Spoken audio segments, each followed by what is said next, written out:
Ombudsman Remulla does not deserve advisors like Leila De Lima kasi mapapahamak ka lang.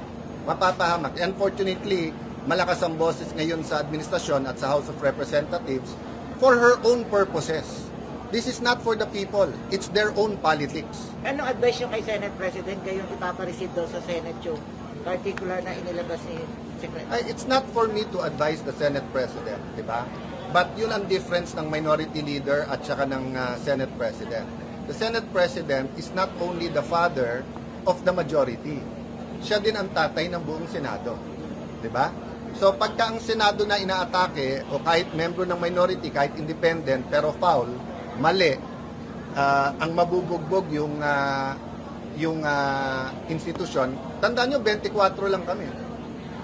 So napakadali na maglabas ang ombudsman ng para sa 8-9 and then dibain ang Senado. But I'm not ready to say that intentional to sa part ni Ombudsman Remulla. Ako'y naniniwala, mali yung Remember, saan ba nag-umpisa to?